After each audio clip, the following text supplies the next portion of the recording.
through. Wait.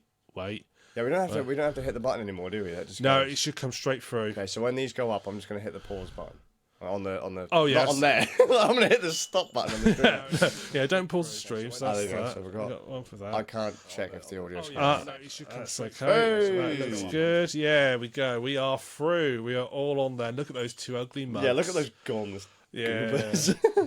Call us goobers. Bless you. Oh, dear we are. Good day, everybody. I'm the Suffolk Ram. Skazius. Welcome to episode 127 on the Ran Nerds podcast. Important things. Yes. Oh, yes. Beerage. Or lagerage, we should really say. Good health. Nice and cold. Yeah, I got it from the fridge section. Oh, marvellous.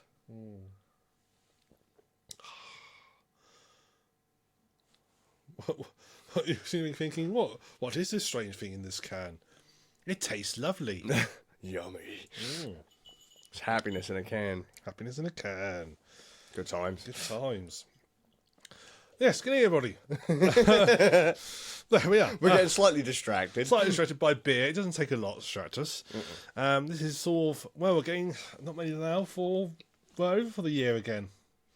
Yeah. When are we doing the... When's the...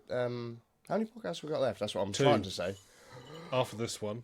Oh my god! We've got one on the 7th, which is the next one, and then the one on the 14 plus 7, 23rd. Oh, wow. Which, of course, no, 21st, sorry. 14 plus 7 does not equal 23. Oh, numbers. Maths is for rich people. Yeah. I only do programming as a hobby. I don't need to know maths. Of course you The don't. computer does it for me. That's how it works. And then when it says that's wrong, you're like... Or when you click something and everything goes completely balls up, you're like... I honestly, I felt like an idiot today because I sat there thinking I've been making a little bit of fun, a little game in Unity, and I need to basically, it's a game where it has like meshes. Meshes are like individual objects, and you can create them as you go. You can build them and create them. They get bigger, so they're sort of dynamically sized. Yeah. But the trouble is, by default, Unity sort of rotates you all around the central points. The central point never moves. Okay. Whereas if you build an object in a certain direction, your central point, by the game's logic, is not the same as where it actually is. Sure. So imagine you built a blocks to your right. The centre point's the centre point. There's blocks, not the origin point. Right. Do you get what I'm saying? Yeah, I get it. Yeah. Yeah. So So you so create you start, and then the centre point actually moves based on where... But the trouble is, it doesn't move. So you start, and the centre point's where it is. Yeah. And then you build, say, to the right. But then it's yours, now... where there's the object centre point is where it should be, is in the centre of the object, but it's still where you started. Yeah, it's still fixed. So you rotate like round it. And I started thinking, how am I going to fix this? How am I going to fit this? I thought, oh, this sounds awfully complicated. How am I going to work out? But I just sat down and thought, hang on a second. If I know the location of the objects, why am I supposed to average them? Oh shit, that fucking works, doesn't it? I felt like such a fool. It's like, oh, it's such a simple, just average it, and it works. It sorts but itself out. your reasons. Yeah. You're making things far too complicated. Just press buttons, hope. Yeah. Unity dot system dot make game. It bracket good. There you go.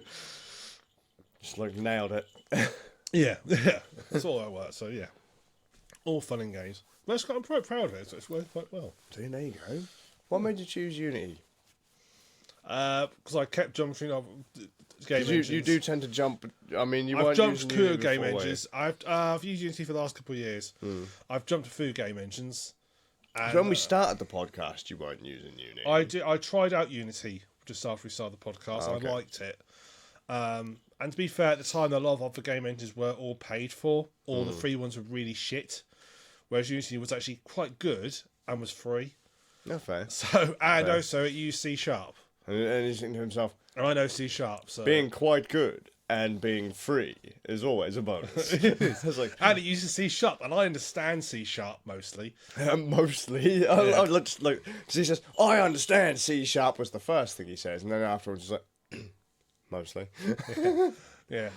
Oh, I have to show you something later. Someone posted I saw on web, and it's absolutely brilliant, but it will not work on the podcast because it's a visual thing. Stupid audio podcast. I know, how stupid audio podcasts, but it won't work. So I'll find a way to put the photo up somewhere, and I'll link to it in the show notes. Do you remember when video podcasts used to actually be a thing? Like, people would make a dedicated video podcast, and Yeah, then because that was an Apple thing to introduce video podcasts, didn't they? and then YouTube became a thing and just destroyed them. Yeah, because I never quite got the idea of a video podcast. Because to me, podcast was something that you're meant to listen to. Yeah, it was supposed to be like your own radio show. Yeah, you listen to it on the when you're driving or something. A video which is would what be- I always used to do. Yeah. Yeah, I listen to podcasts when I work on the farm because a lot of the time you're out in the middle of nowhere, it's quiet, and you're doing something quite monotonous that you can sort of put yourself on autopilot. And I used to find if I did have something on, I'd go stir crazy because I don't do well with this monotonous. But put a podcast on or audiobook on, which I've got onto recently. I can't sleep without an audiobook or a podcast. No, I'm very good at that. I don't. I now use I've got I usually use like either white noise to go to sleep with, or I've also got like my little phone. I've got my favourite one I like. It does the sound of rain hitting a car roof. Oh, there you That's go. not when you're inside a car. That's all tappy Yeah, rain that's noise. happening. I've got that now. It's Or sort like of- when we're in the garage and we're trying to Yes, podcast in yeah. there, and it's supposed That's to why I be fall asleep on the garage because this is what I use for my sleep mode. So on it my had game. nothing to do with me and Bard talking shite for hours on end. It was just literally Yeah, if you go onto an anime, fuck my life. I was like, oh god, I'm fighting games and anime. I'm gonna be here a long time. Hey, you played some fighting games today, so I don't want to hear. I did play a and you fighting did game. well. I was proud of you. Eventually, That was just a case of getting your timing down. which nicely segues into our first thing: games we've been playing and systems we've been playing. Yeah, well, kind of. It is, well, I suppose. Yeah. When you say system, people instantly think like dedicated hardware, don't they? No, But it's dedicated hardware, just not here. it's It's a server farm somewhere. yeah. So It's probably more dedicated hardware than most consoles, to be fair. yeah, for sure. But so on the 19th, Google Stadia was released. I've been quite looking forward to Google Stadia, or Stevia, as I've been jokingly calling it, the sweetest of all systems. But That's pretty good. Google Stadia is it's a live streaming platform, isn't it? So imagine Netflix, Spotify. It's on live, but reimagined. Yeah, it functions very much like OnLive. It's a game streaming platform. So the way it kind of the kit for Stadia is a Stadia, I know, control pad. The audio viewers aren't going to be able to catch this, but I'm holding up a Stadia control pad. It's like a hybrid between a PlayStation and Xbox control pad, really, isn't it? Yeah. Yeah. Well, actually, it reminds me of. You've got a PlayStation layout, but with Xbox buttons. It reminds me very much actually of the Nintendo Switch Pro pad. Yeah, looking at actually, it. yes. But it's a very right. I'll sort of throw it out there. Build very, very nice. It did feel nice in the hand. Buttons are nice. Triggers are Nice nice. hard plastics. Yeah, feels really good in the hand. You can play it for hours. Buttons are nice and clicky and all that. The second component of a Stadia setup is either phone, computer, or a Chromecast. Now, the Stadia Founders Kit comes with a Chromecast Ultra. And Which is neat because you use it for other things as well. yeah, well, actually, that's part of the reason why I bought the kit. I'm going to ask a question then. Okay. Because what about devices that have got Chromecast built in? Like our TV's got Chromecast built in. Would Stadia work with that? Do you know? I don't think it's so. But if you buy a Chromecast Ultra now, it won't have Stadia capabilities built in without an update. So you may very well get an update. I believe it's Google's intention to make anything with a Chromecast Ultra in it work with Stadia, or anything with a Chrome-based browser can run Stadia. Tell you, if they could find a way to make it work with any TV that's got a Chromecast Ultra built in, and B, link up to any generic Xbox or PlayStation controller. You can use generic Can you? controls. Yes, you Ooh. can. If you are playing Stadia on a PC, laptop, or a phone, you can use DualShock 4, Xbox One control pad. I think the Xbox 360 pads. Keyboard and mouse? Yeah. Oh God. Yeah. The games are actually they've got their multi-input. So if you start Stadia on my machine that we're on now, which I actually had on this machine running before you came upstairs, you could have literally had said, rather than saying, hey, use your Stadia thing, it would say, I'll press Shift and Tab to access the Stadia menu. Or, it'll show you the overlays for playing a game with mouse and keyboard. So it's perfectly fine with you jumping between the two. You don't need a Stadia control pad to play Stadia games. So, Stadia is a game streaming service where evening, Nanny. you buy your games on Google, from Google's Stadia shop, and then on any of the devices that you own, you log into Stadia with your Google account, you hit the button, and bam, there they are. Yeah, they launch up on Google servers, and you get a video stream of the game. So, what's the payment model? Is it subscription? Is it one-off? Or is it... So, you've got a couple of options. Right now, there's Stadia Pro, which is a subscription. I believe it's like between £8 and £10 a month.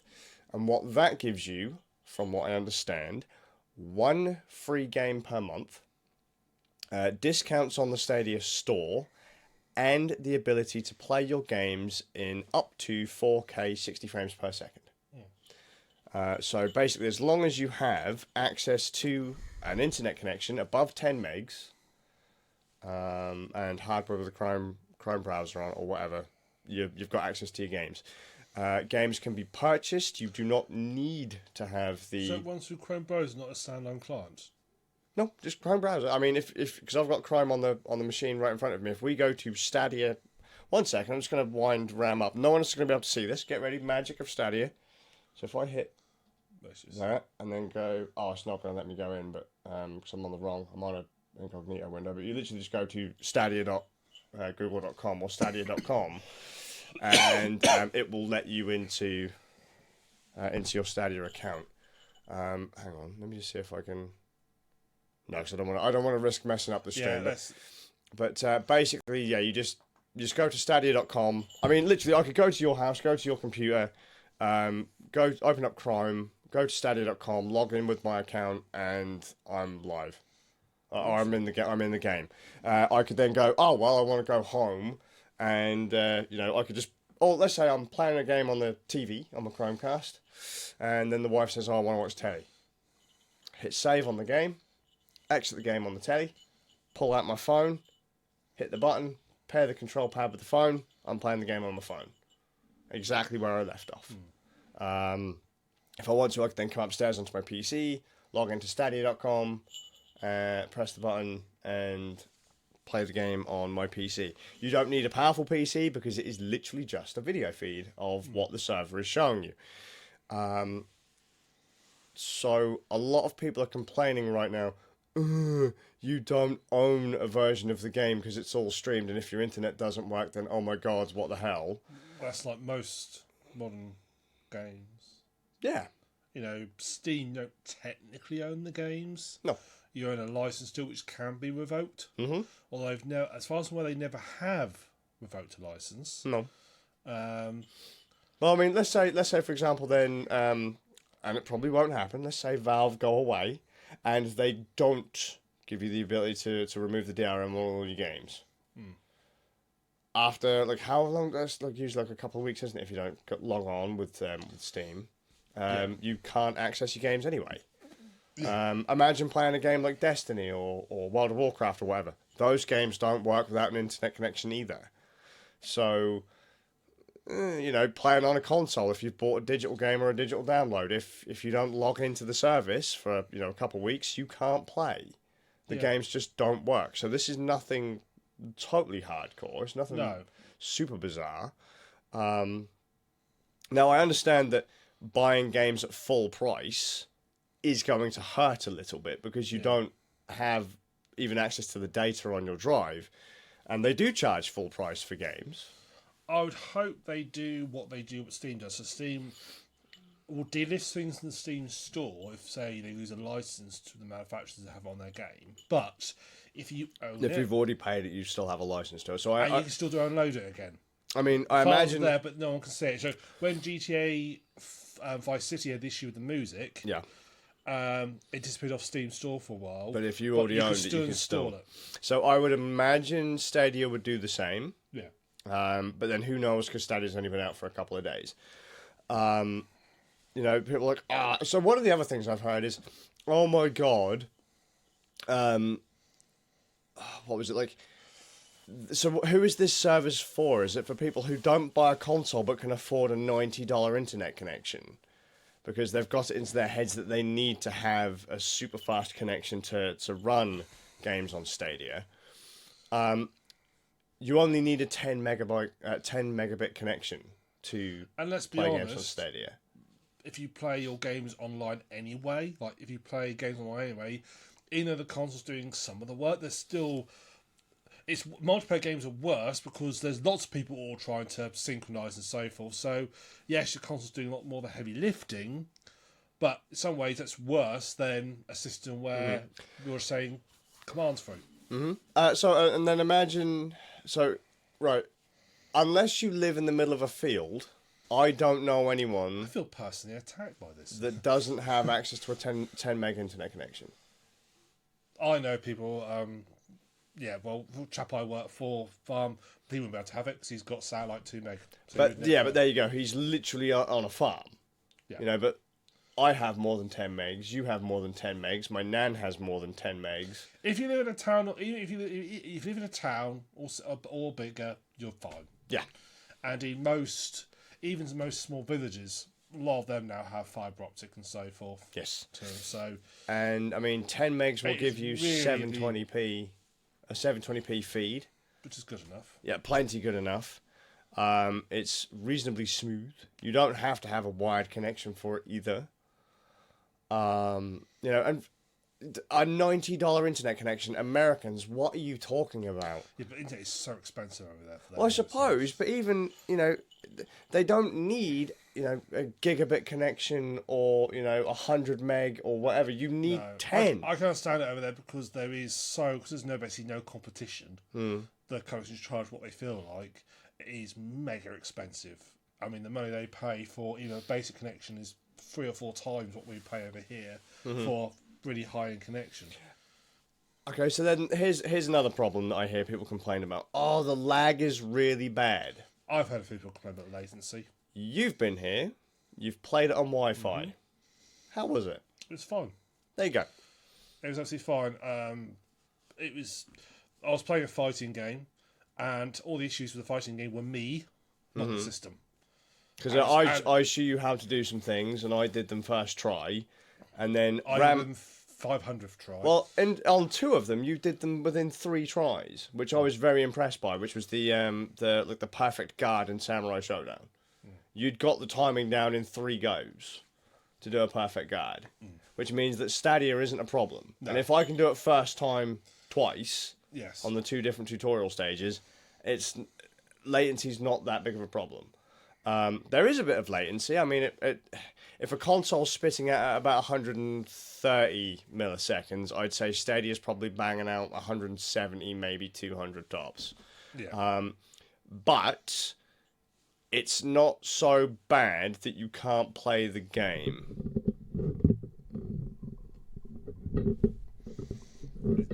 Oh, your bar issue, this mic. Sorry. There we are, it's better. I mean, you're not going to be playing competitive Counter-Strike on it, but it's plenty good enough to play. And you also have to understand as well with Stadia, because it is a streaming platform, and the games are being played on their systems, like OnLive and Gaikai used to.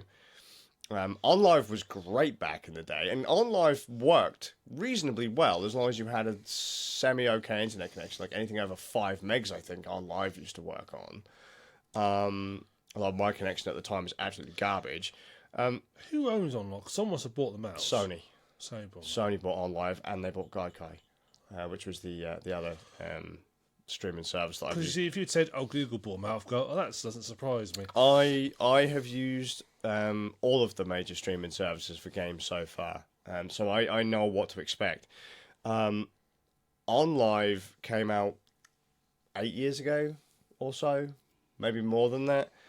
The great thing with OnLive was that if your system could run the OnLive app, Windows, Mac. I think they might have one on the phone. If you had the OnLive app, you could play the game. So Mac users could play games that weren't even on Macs. My wife used to sit and play Saints Row 2, and this is at the time when Saints Row 2 and 3 were new. My wife used to sit there and play Saints Row on a Mac. Yeah. In fact, that one. That machine, the machine that I'm now pointing to, is a Core 2 Duo with an incredibly crappy Intel GMA graphics card on it. Yeah. Right? No way that thing can play games, but it can decode video. That's what it needs to do. Exactly. So a Mac user could play games. If you have a Chromebook, you can play a high-end game now. Pi? You know, the Have you tried it on a Raspberry Pi?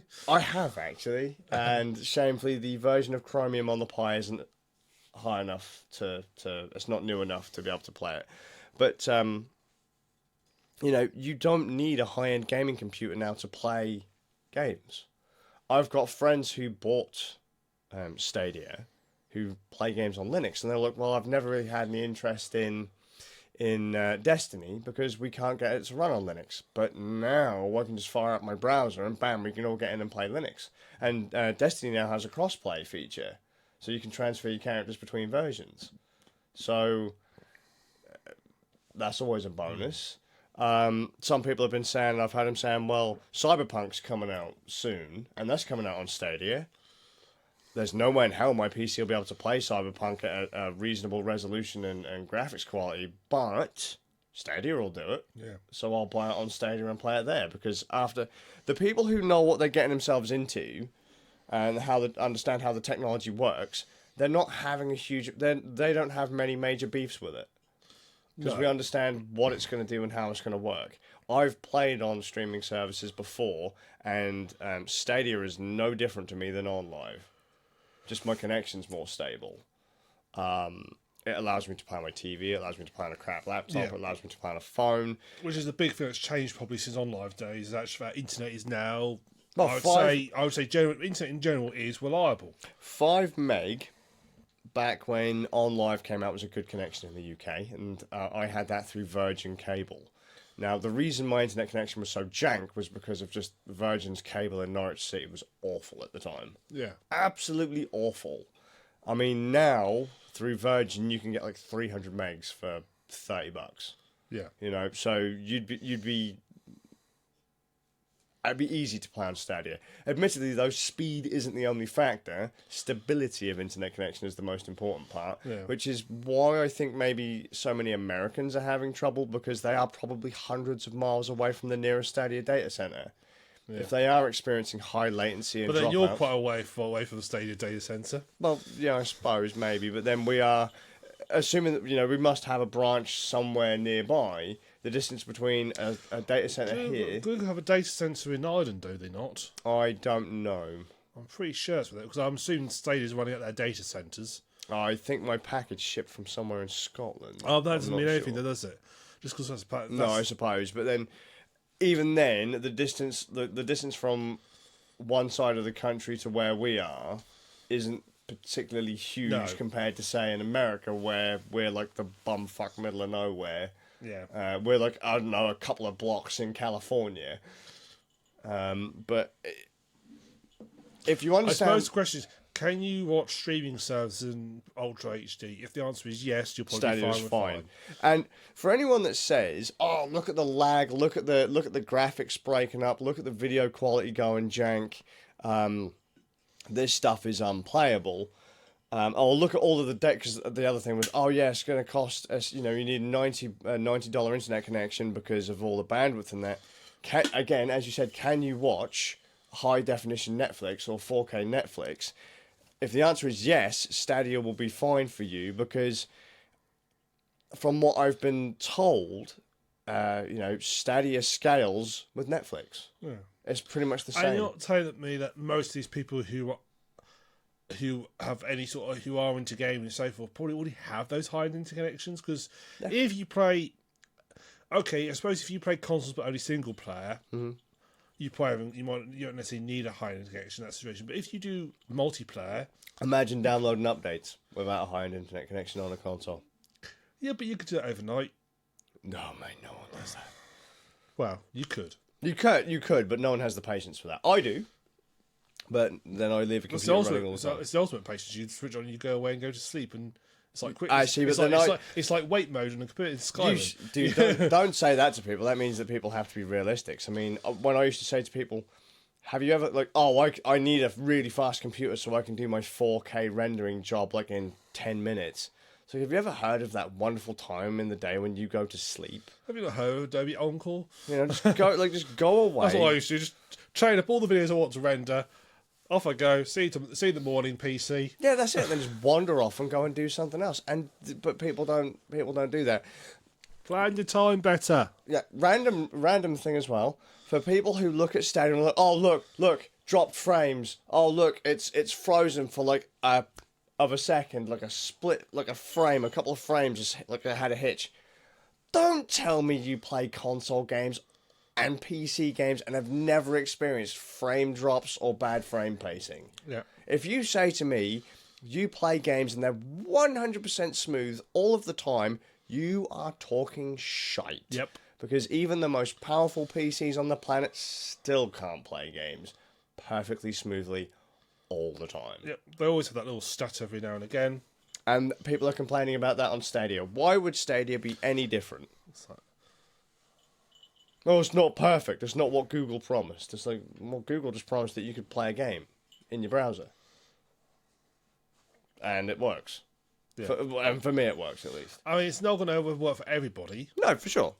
And I feel bad for those who can't, because I personally think this is a great service. It is, but at the end of the day, if you can't use it, you can't use it. You know, it's a service, but don't complain that a service exists that you can't take advantage of because of other circumstances. That's what are you complaining for? That's like a complaint that, you know, Bentleys exist because you can't afford one. How dare Bentley exist? How shit it is. So many people are crapping over the Stadia. Straight away. I guarantee you, I hate to say it, I shouldn't say I guarantee, I feel Stadia is probably going to fail just because of the sheer number of influencers online going, oh, latency, lag, I can't play it, it's not flawless, you know. So many big YouTubers, so many big Twitch streamers, oh god, this is awful, this is so bad, oh my god, it's a dumpster fire. I made a comment on the internet the other day, and one of my mates was like, oh mate, look, all I did was put up my Stadia username and a picture, like that I'd registered my account. Oh, Stadia's a dumpster fire. Have you used it? No, haven't got one. Oh my god, why would I want that? I was like, so you've not used it? Like, it works fine. Like, it works perfectly fine for me. I'm playing first-person shooters with no issue. And, you know, and fighting games with no issue. Yeah. You know, this one guy put up a drama post on Twitter about it. Oh, look how bad it is. And so I put up a counter post of saying, well, I'm playing the exact same game as him and it's working great for me. Loads of people replied to him. People just completely brushed over my comment. Yeah, it's like the people going mad about, you know, Tesla's Cybertruck this week. Because a guy takes a massive ball bearing, throws at the bulletproof glass window, the glass shatters, but it doesn't break, it just cracks. Like, we did fire a fucking ball bearing, a massive ball bearing that's like 3 inches across at it. If it didn't go through, if it didn't just go, and everybody's going like, oh, it's fucking ugly, it's awful, it's a fucking ugly truck. It's like, you don't like the design. Okay, I actually quite like it. Does it do the job? Well, that remains to be seen. It's Tesla's answer to the pickup truck, so that remains to be seen. But I think because a lot of people buy pickup trucks don't necessarily like electric vehicles. Oh no. So it's for Tesla to produce a pickup truck is like. Have you seen the Cybertruck? I've seen things about it a while back, but nothing recent. It's different. Just so in tabs, and if you tab or and just Google's Tesla Cybertruck. I'm interested to see what you think. Because it's very different. I quite like it. Have you seen that film, The Current Wars, yet? No, I have not. Let's see. I don't want to load up a video because that'd be dumb. 2 images. That's there it is. Oh, that thing. Yeah. Yeah, I've seen that. See, I quite like that. I'm not going to complain, man. I think it's different. It's striking. I quite like it. Hey, if it works, man, if it works, I'm not going to complain. That's the thing. It's got to. It's got to. It looks a bit like a DeLorean, really. When you That's look what a at lot it of from people the said. side. A lot of people said it looks like DeLorean. It looks like something out of a PS1 game. Hey, don't knock PS1 games. I like PS1 Someone games. says. I saw a picture of Elon Musk. And it was a picture of Lara Croft from the first Tomb Raider. Then a picture of Elon Musk all smoking. And a picture of Lara Croft zoomed in on her breast, and Elon Musk all leaning and looking at it. Then a picture of the Cybertruck. The Cybertruck. It's called the fucking Cybertruck. I mean, Hey, like I say, if it does the job. so many people just been complaining about it. Oh, it's fucking shit. It's awful. It looks ugly. It's like, Yeah, but people say that about the Tesla cars as well. Oh, they're crap. They're doomed to fail. Blah blah blah. It's like, Well, do you own a Tesla? No. Why do I want to own a Tesla? It's like, well, then why are you being and then so? people who do like him, oh well, you're just Tesla fanboys and you don't know any Yeah. different. Blah blah. It's like, well, because they drive them and they like them. That makes them somehow instantly their opinions are invalid because they happen to like them. Well, that's like saying I like Jags. Right? Yes. I like fucking Jags. I like X-type Jags. I don't like S-type Jags. What was it? The XJS? Yes. The one that fucking Top Gear and all that claim that they leak everywhere. I love the XJS. Yeah. I absolutely love that car. Everyone else says it's a fucking junker. I think it's great. I think they're all idiots. It's all just down to it's a matter of opinion. But don't go shitting on other people because they have a different opinion to you. Yeah. Stadia is going to be a great thing for people who understand how it works. Yes. Or for people who have reasonable expectations. It's filling a niche. Yeah. I mean, I must admit, for your description of it, it's like tempting. Because I'm being a PC gamer, every like 4 or 5 years I drop £1,500 on a high-end PC. Yep. But it's like, that's £1,500. That's a lot of mums, actually. Mm-hmm. I mean, That's do you say it's £10 a month? yeah. I mean, and the fact is, you don't even need to buy a Stadia control pad. You just need to have access to the Stadia website.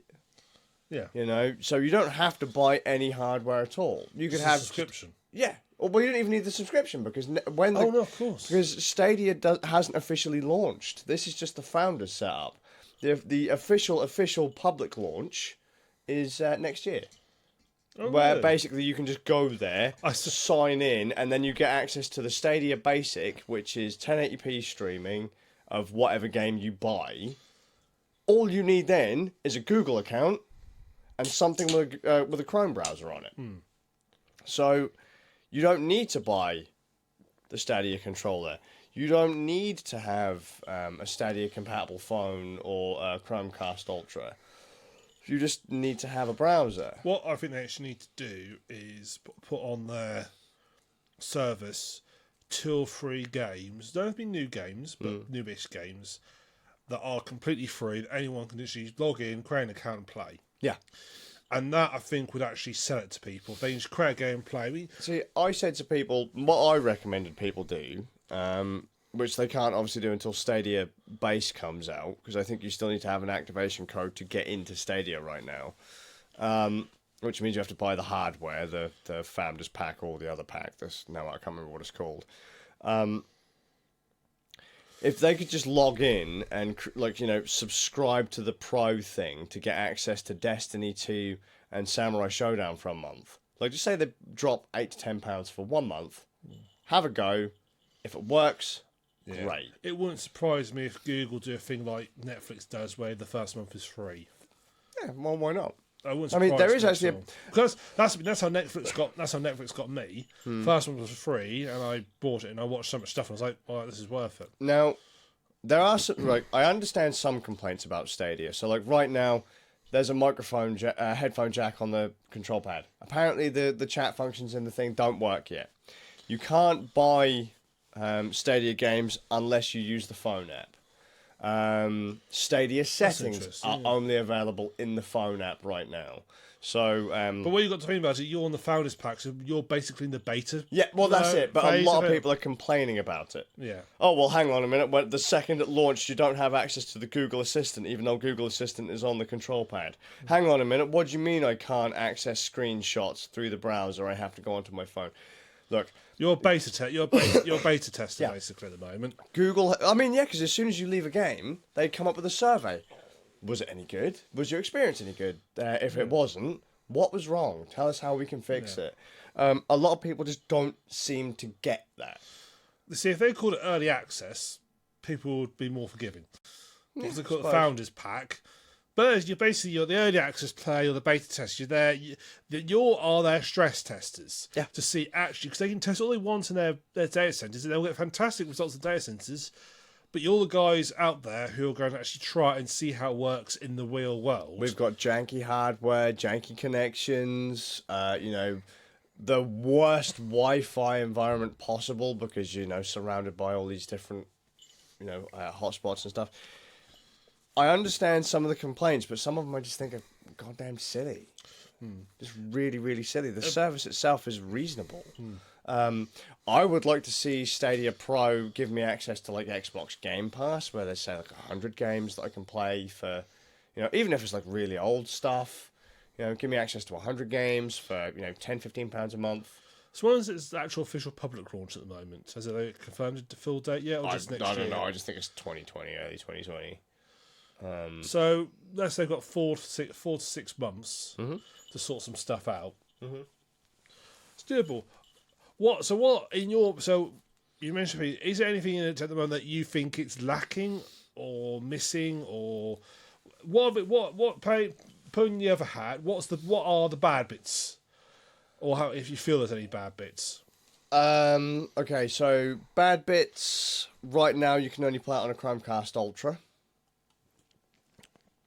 Is that a hardware issue though? Do you think, rather than a? I don't really know, because if you're only streaming 720p or 1080p, like let's say you don't have the Stadia subscription, 720 or 1080p will just run on a regular Chromecast. Yeah, but it's also got to upload data as well. It's a two-way street, isn't it? So... No, because so that's something I forgot to mention. The Stadia control pad, if you're playing on a Chromecast, the control pad is connected to your Wi-Fi connection. It is sending inputs to the data center, not the Chromecast. The Chromecast is literally just receiving data. That is interesting.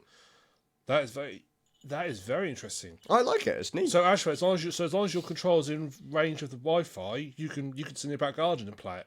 Yeah. You wouldn't have to see what you're doing, but you could. Well, but then at that point you could play on your phone. Yeah. You could connect up your phone. Okay, that's interesting. Well, then, it's streaming. So I should have probably led into that. I should have spoken more about how the hardware actually works. But yes, the control pad is Wi-Fi based. A lot of people are complaining, I can't pair that to my phone or anything like that. You will be able to soon. They just haven't got it built. They haven't got the firmware quite right yet. So at some point, because right now you have to tether it to your phone with a USB cable. That's a bit of a downside.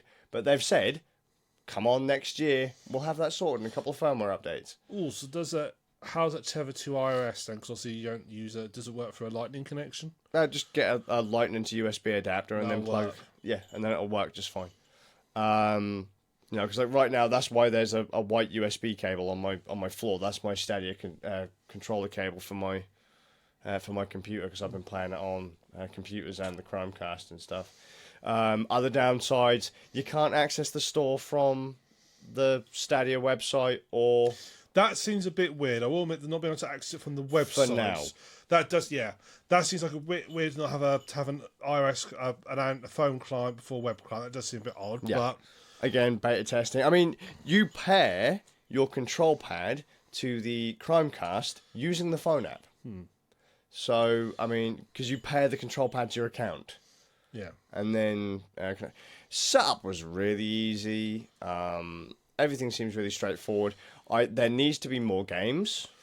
I mean, there are 22 now, but there need to be more, a lot more. I think they need to bring the price down on some of these games too. I don't mind paying about £25 for a game that I'll never ever own. But Red Dead Redemption was. Do you not think that's where they're having to cover their costs of Because at the end of the day, although Google's a big company, you think they've got infinite Yeah, money, they're- it's got to make a profit. Yeah. So do you think that the price of the games is to cover their costs But 70 quid for a copy of Red Dead Redemption 2. is a bit high? You know, like I said, a lot of people see that when they buy it on Steam or PlayStation, they get a disc or they actually get the data. With Stadia, they don't feel they have No. that groove. It's closer actually to like Amazon Prime Video in some ways because there's lots of stuff there you have to buy Yeah. rather than own. It's other bad things about the service. I guess when things go bad, they go really bad. You know, so one minute you're able to play the game, and then the next minute it just flakes out and you're screwed. But then if you play any online game now, Same can anyway, if happen, the yeah. server goes down, you're fucked anyway. Yeah. Um, I mean, you are beholden to an internet, a reliable internet connection, but I would say these days, but then the same is true of, you know, Steam, you can throw into offline mode. but that'll only You- last for a little while. That is. I mean, Uplay, you can't do anything because Uplay, you have to be online to go offline. Because I discovered to my detriment one time when I took my Cursor, that there was no. Well, there was an internet connection, but it was the aforementioned 2 megabit satellite sure. connection with 30 gigs downloads, and I felt very mean connecting my machine up to it with a Uplay account because I could just see it one night it's on to download like an update. Yeah, oh I mean, God, no. I think, oh god, I've used up his entire data in half an hour. There you go, good job. So I switched it to I had to tether it to my phone to use my phone's 4G connection Yeah. to access the internet, so I could put it to offline mode. Speaking of, you cannot currently use Stadia over mobile data. Is that a speed issue? Well, of course not, because most people's phone connections go up to 30 meg plus. Mine, on my phone, I quite consistently get 30 meg. So I should be able to. However, I just don't think they've enabled it yet because of data caps and things like that. Yeah, I'll say most people still have although I mean unlimited data zone now. Just like Yeah. literally in the last. I mean, And B. Vodafone have now bought unlimited data because my friends have got unlimited data for his account because his account, but he renewed about 4 months after I did. When I renewed, there wasn't an option. Yeah, well, it's like EE it's now very have recent. unlimited data. O2 now have unlimited data. I think in future, I hope they give you access to mobile data if you've got a solid connection. Like I reckon it should have to do a check first, and then if you meet the requirements, you can hit the button and it'll let you play. Yeah. Must kill your phone battery though. Well, yeah, but then it's probably no worse than watching Netflix, is it? Really, in the grand No, scheme. probably not. I suppose at the moment it's not because you have to be connected to a Wi-Fi connection. Let's face it, public Wi-Fi isn't that good. No. It's not a portable system yet. It's portable around the home, but you couldn't quite take it out on the road as well. But you could go to your mate's house. Yeah, but I mean, you couldn't like sit on a bus and play it, No, not yet. Not or in a yet. calf, or so forth. I reckon some calves you could probably get away with it. Just. Yeah. If you don't mind playing at 720p. But then a lot of these guys are like, well, it promises 4K 60, so why am I not getting 4K 60? It's like, come on.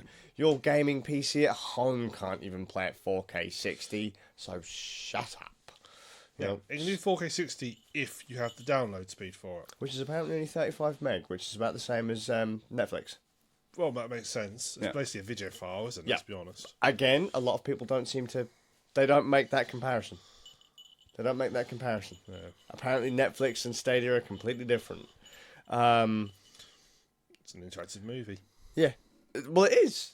It is. I mean, it's weird. I don't quite get the negativity about it. I mean, I'm not for streaming media. I'm honestly, I'm not. I love the technology, but I'm not for it. Like Spotify, not a fan of it. Netflix, not a fan of it. I just like to have the file so I can do it offline. But gaming is an interesting one for me because it opens up so many doors for me. Like I don't have to have a high-end gaming computer to. Not you don't, in theory, depending on how it goes, you don't have to buy a new console anymore. No. No, I think that's actually going to be as hard a competition is. Are we going to see likes of Sony, Microsoft going heavier on exclusives to try and pull people not going on Stadia? Maybe. Because Stadia seems like if you've got a decent internet connection, Stadia or an average internet connection, Stadia seems like the obvious option.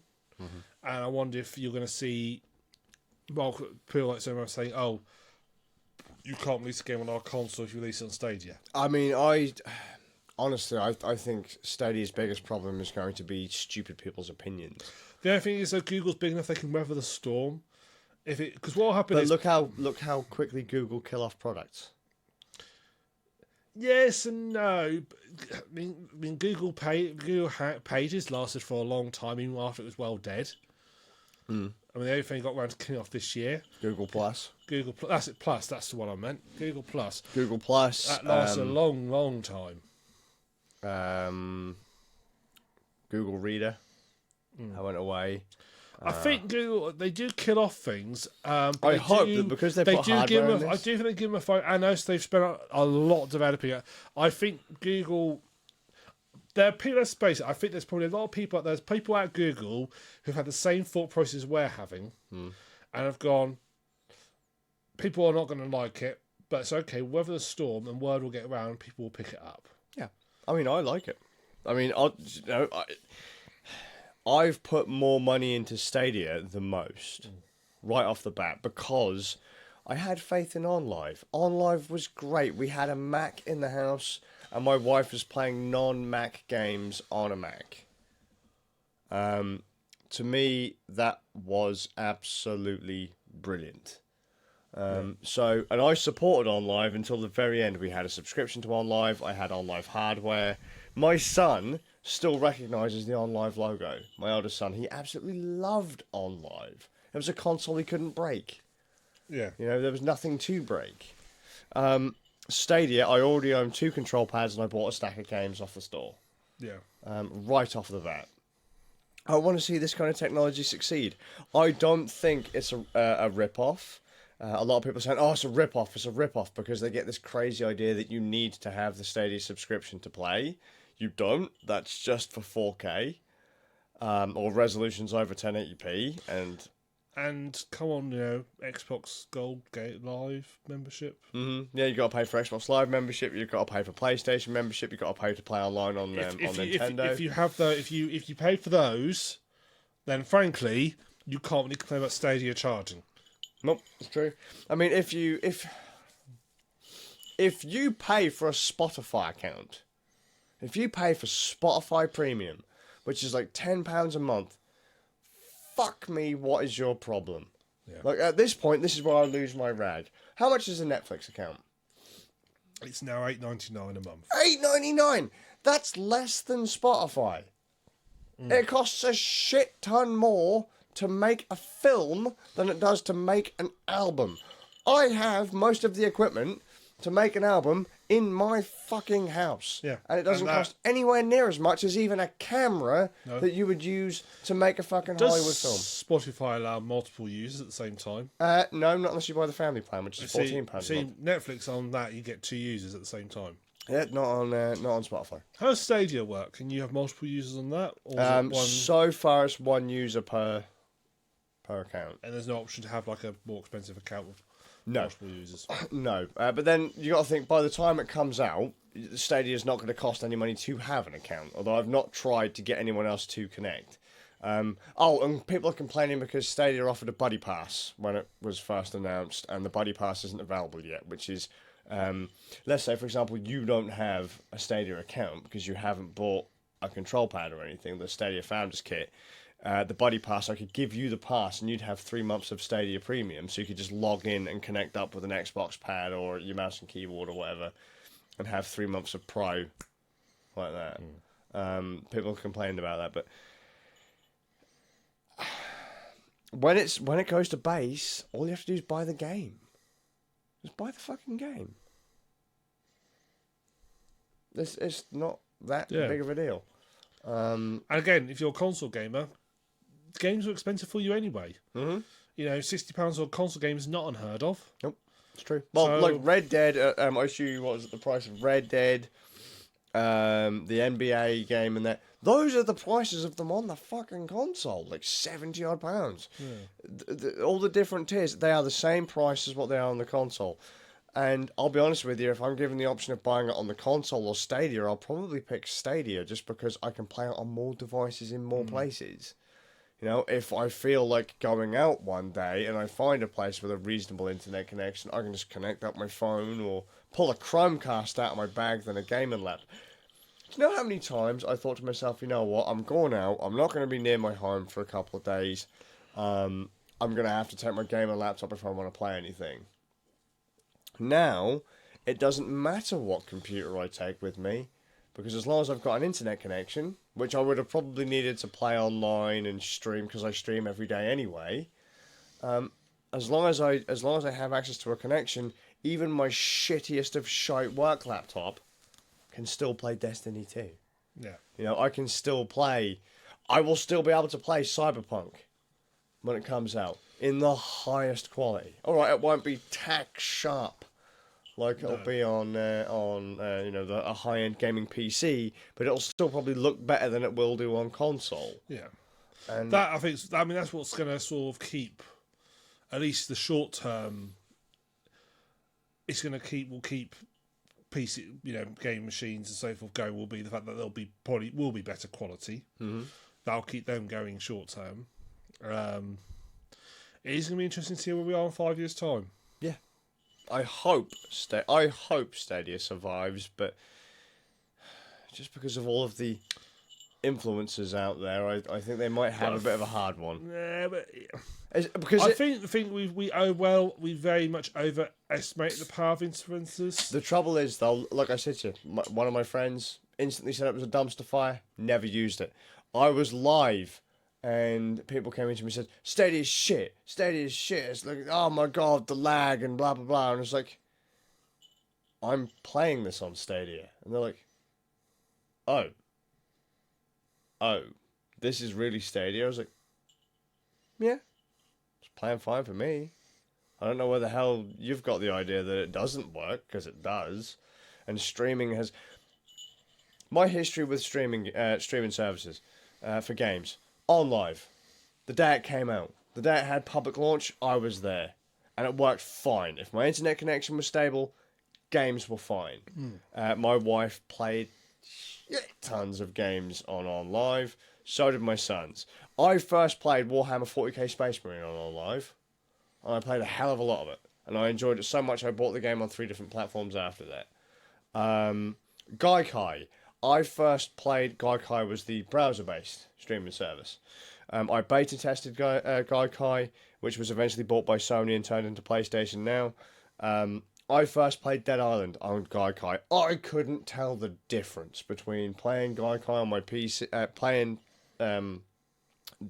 actual software on my PC and in the browser. Couldn't tell the difference. It played perfectly fine.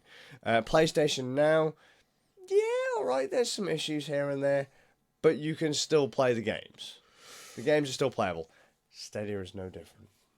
Stadia is going to be no different. But just some people want that perfect experience, and it's never going to deliver because that's not what it's there for. Dedicated hardware can't even give you that perfect experience. If you want a perfect experience, you want to push it. Then you need to spend lots and lots of money on a high-end rig because they will outdo consoles. But you have to spend an inordinate amount of money. But percentage of people who want that are actually quite small. Yeah. Because I say I buy a decent end rig, but every 4 to 5 years. Mm-hmm. But I will probably not do anything to it for those 4 times. Sometimes I upgrade the graphics card, but that's about it. Yeah. But even then, I don't tend to go mad. I don't go like top end, spend $500. So, you don't have to spend that much money on it, and I think, most people don't want to say super duper graphics. I mean, my stuff I've now got ultra wide monitor. As long as the game plays in ultra wide decently, I don't care. I'm not worrying about 4K. They look good enough. Yeah, see, and that's it. You're a more reasonable gamer like I am. My gaming hardware, since Alcatraz has died, which was my gaming PC from when my children were born. Rip Alcatraz. Yeah, bless Alcatraz. I mean, it still kind of works, just there are problems. It's all dragging across the floor now, is it? So like... I mean, the hardware is still more than capable. It's just damp water got to it, and PC hardware that just I'll doesn't. just dry it out. Yeah, but Put some rice in it. my just fill it with rice, just leave it. My current gaming hardware is an i5 2400, a Sandy Bridge processor, right, with a GTX 1050 Ti in it, right. That thing plays most games 1080p or 900p, like medium high settings, and that is fine for me. Realistically, and this is the same much true about PCs in general, you don't need all that high-end hardware if you're gaming. You need the high-end hardware if you're doing 3D modelling Yeah, like or rendering out. animation. Yeah. Or 4K video editing. I mean, even 4K video editing doesn't need a huge amount of hardware if you work in proxies. No. And a lot of people don't like that. Sorry, I said a swear word there. Proxies, you can.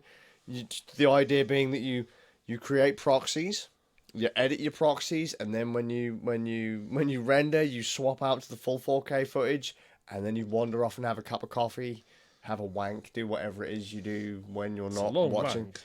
Well, look, just last out, get some extra lube or something, like, just go for that stamina, go for that drive, because It's a marathon, not a sprint. just whatever it is you do when you're not sat there looking at the render timer on your computer. Oh, I never used to. I've never ever rendered during the day. I always do my rendering at night. Yeah, me too. Why? Unless it's something like it can take like 2 minutes to do, I might do it. But yeah, I always used My to vlogs. clear everything up on Encore, and then before I go to bed, hit the button. Next morning, oh, it's nearly there. My daily vlogs, so I still make daily vlogs. They take 2 hours to render on average in H.265. In those 2 hours, right, I will come upstairs. I will turn on my Xbox or my PlayStation. I'll grab my bass guitar or my 6-string. I'll play those.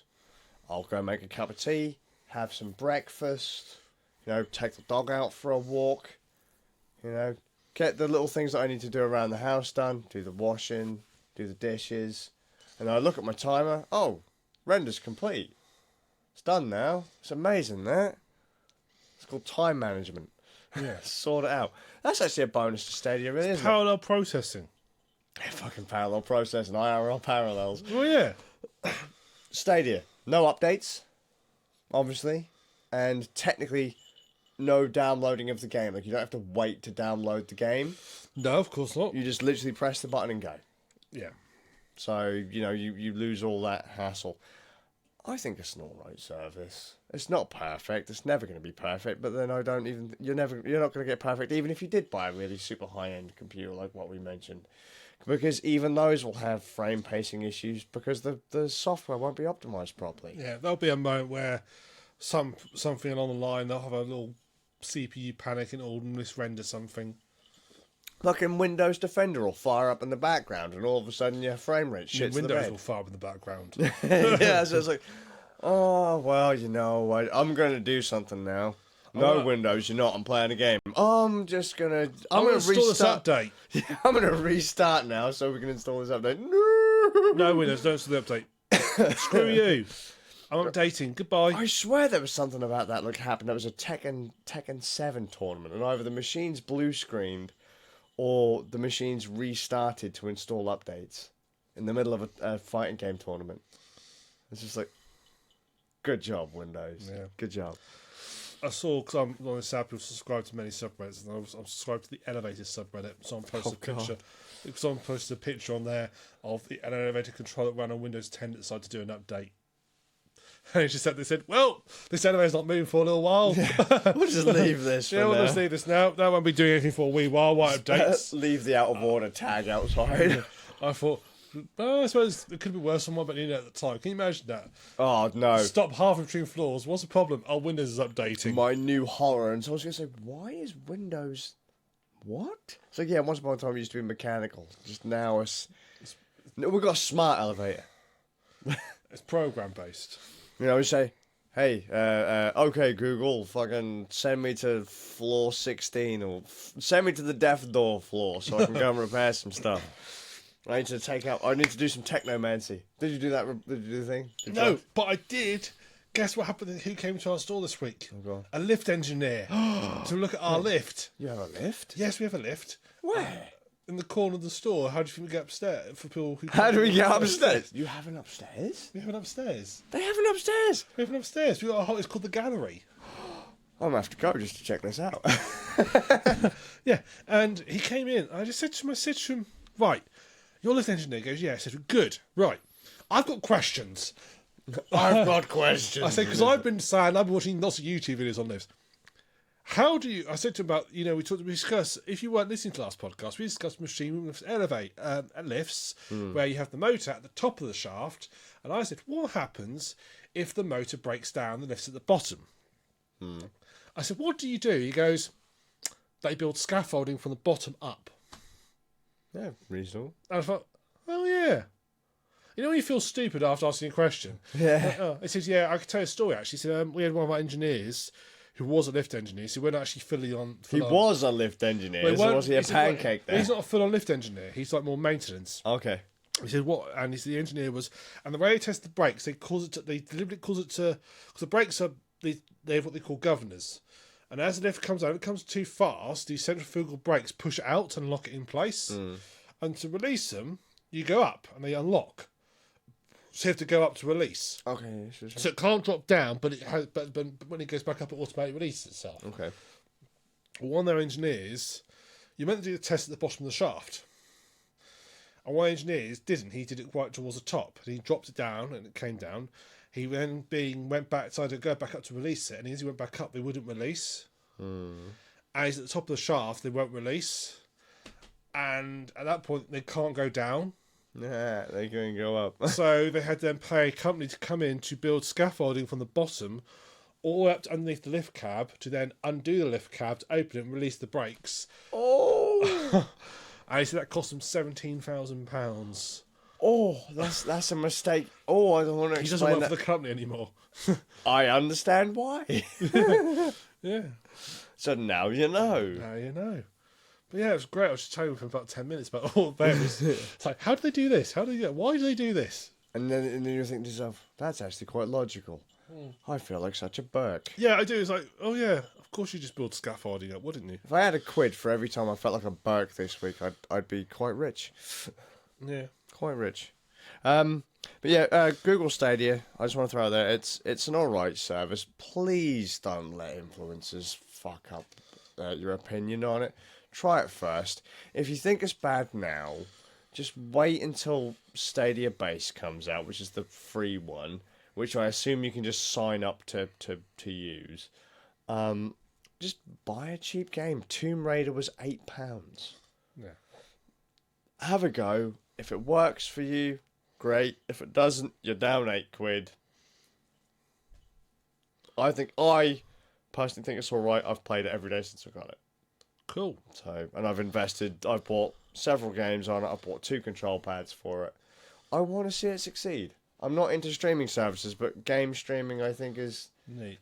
it's neat. It's cool. That's Google as well. You want to see Google succeed. Yes, Google, keep listening to me. Hang on. Okay, Google. Apparently this has got a oh, there it is. There's the microphone hole on the bottom of the control pad. Look. Oh yeah. Okay, Google. Do you have to turn into like Make a me a harmonica? cup of tea. Yeah. Just start blowing into it.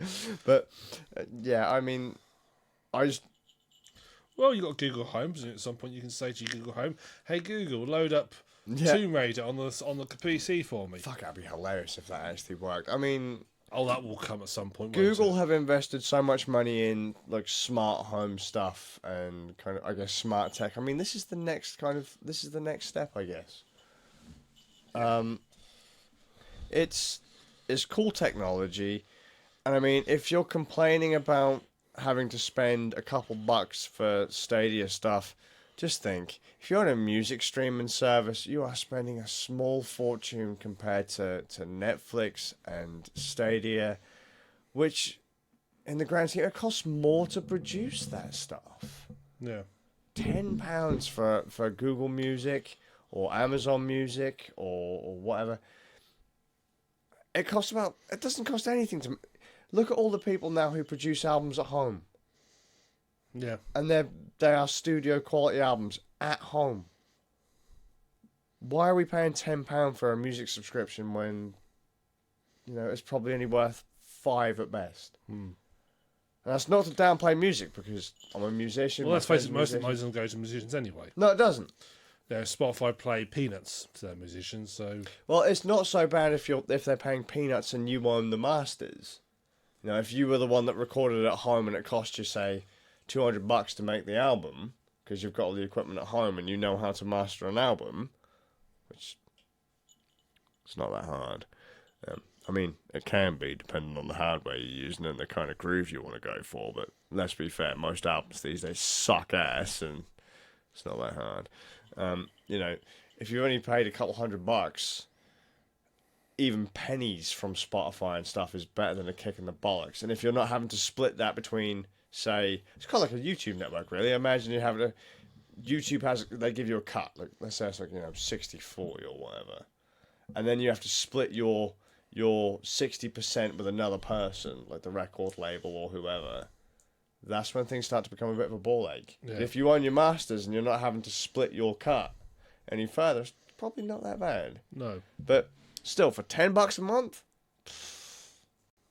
bollocks to you. Fucking bollocks to you. Go Right. get a Stadia subscription, you scrub. Anyways, go for it, mate. Go. Right, games we've been playing are still carrying on. So this month, this fortnight, This month. Hang on. Oh, he's fiddling.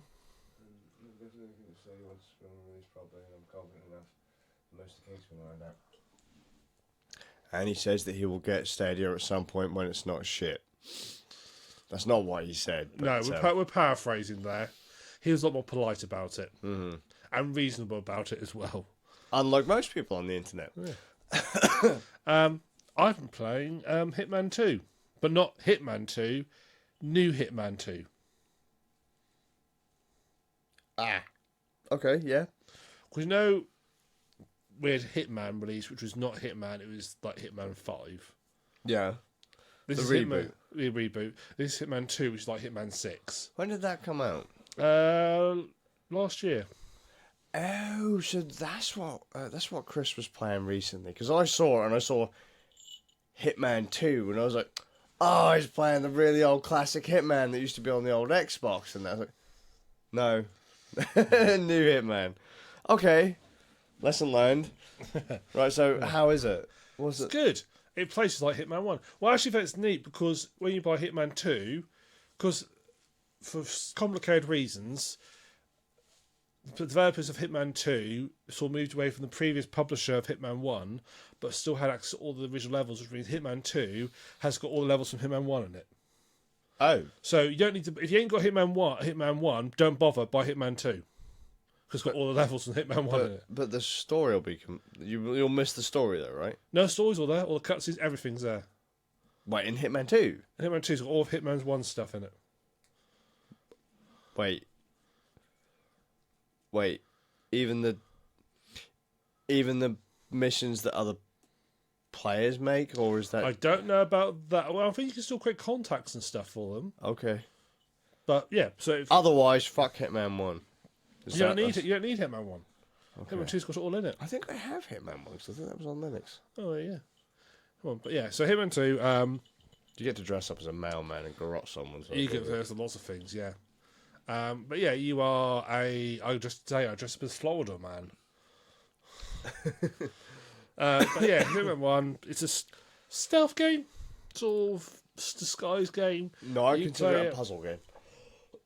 Yeah, puzzle games are fair thing. You are a hitman. You're sent to kill certain people, and you have to. And you're dropped in an area, and the area is usually a big, massive open area, and it's full of systems and all things to find. And your job is basically to work out how to get to these people and kill them. And you can do them for the classic, what they call the classics, because basically there's like lots of different challenges in this classics, which is like garrote them. You can make them look like they've had accidents and all this sort of stuff. Those are funny. Those are good, yeah. You do all those sort of things, and then if you complete that, then you You then your job is sort of work out how to get these people, kill them, and move on.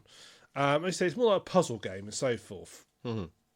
What I tend to do, how I tend to play it, is first I play it because there's also it puts lots of things in to help you because they obviously thought, well, because the trouble with Hitman games is they were all like just left you to it. Yeah. There were clever things in there, but particularly Blood Money, I think it's a good of the classic Hitman games. Blood Money is my favourite. Blood Money's one where Hitman 1, Hitman 2. that'd be Hitman... about, I think Was that'd be, Hitman Blood Money the third one? I think it was, yeah. Because Right. Absolution was the fourth one, which is the really bad one. I don't really liked the Hitman Absolution. But Hitman Blood Money was the one where you could like have accidents and so forth. You used to get a little newspaper report at the end, so you could see how well you did. But you used to so you basically dropped this massive system. So I'll give you an example of the first proper level. Because it's like a sort of the Hitman 2 storyline. So in Miami at a race circuit, and you'll just drop there. Your guys to kill as like a racing driver and her dad, who don't really like each other, but they're there. And your job is to kill both of them, take them both out. So you'll drop literally at the entrance door to the racetrack, and you've just got to figure it out. Now to help you along, they put these things in called, there's like an instincts mode, which I've never tried. I don't know what it does. I think it's what highlights things. The other thing they have are these things called mission stories, Right. which are like pre-scripted stories they put in the level that you can take part in. So to use the racing one as an example, one of the stories is there is a person, a former employee of this organisation, who's trying to blackmail the company, and he's arranged a meeting with the race driver, Right. the lady race driver. He's arranged a meeting with her to try and blackmail her. And you can basically take his place and involve sort of dressing up as a mascot and sort of going there. You go there, you sort of go to meet her. She comes. You have to get the documents as well from his van, and then you can hand the documents over to her, and she'll basically start throwing you, and you can then, and she'll like sort of, and that's sort of a trigger to like get her alone, because what she'll do is she'll threaten you, but she'll get all her guards to leave before she does it, so they don't hear what she's saying to you. Sure. And you can basically push down a lift shaft. There's like a lift As shaft. you do. Where you are, there's a lift shaft nearby. You can just push it down and kill her. So it's all these little ways, and these sort of mission stories are what I call the easy ways to do it, because it takes you through pretty much step by step. It's worth knowing that some of the mission stories are effectively timed, because there's ones where you can sabotage her race car, but she eventually finishes the race, so you have to be a bit quick about it. You can't do that. I mean, it's not, you don't have to be that quick about it. You've got a few minutes, but you can't hang around. It will pass. It's one of those games where each mission can be done in like 10, 15, 20 different ways. Oh but yes, there are certain times and certain routes in which paths of assassination will open and close. So like, yeah, let's say at the beginning of a mission, a room will be locked because of random NPC not being active in there, and then let's say you're just wandering around mingling in a crowd or whatever. Let's say 2 minutes in, the chef decides to open up a random place. You can then access that. Yeah. Many different paths will open and close throughout, say, 15. Like, let's say our mission's 15 minutes. Within that 15 minutes, many different places will move around. Yeah, it's very detailed. Each dynamic puzzles. It's very detailed. The levels are so. I mean, so when I first play a level, I have mission story switched off. I don't want the game to tell me how to do it. Right. I want to figure out myself. So first I play a level, I go in pretty much blind, and I figure out for myself. That took me, I'd probably say, an hour and a half to 2 hours each level to figure out my own, because you have to we have to explore your way around. You have to work out the lay of the land. You have to you want to sort of listen into what people are saying, because the mission stories are switched off. All that means is the tracking of them is switched off, so it won't like highlight, say, okay, do this, do this, do this. You can still listen into them and figure out for yourself and go and do them yourself anyway. So there were a couple where later, one where like this lady, she wants to meet a tailor. So I find eventually, through the actual exploring, I come across the tailor, and I can take him out and then use his and then go stuff and then basically and there wasn't the game would tell you this if you wanted to, but it didn't. I figured this all out myself, but it was meant to be there and so forth. So there are tricks and ways, and those are sort of the ways to do it. And also for every mission, because this game was released episodically originally. Oh, was it? Yeah, I played it where it's all been released. So the idea was, and that's why I made each level really detailed, because the idea is you play and then go for it again and again and again. So I've played the Mario level now 5 times. I've got 15% completion on it. Wow, okay, cool. Because there's like challenges, and they're quite vague sort of challenges, and they are so many different ways you can kill people. So I sabotage one of the race cars. He mentioned that you find out that the mechanic there, the chap who owns the company, he likes to repair. It's his little baby. He likes to repair himself. But you can also find out that there's some high octane fuel they developed.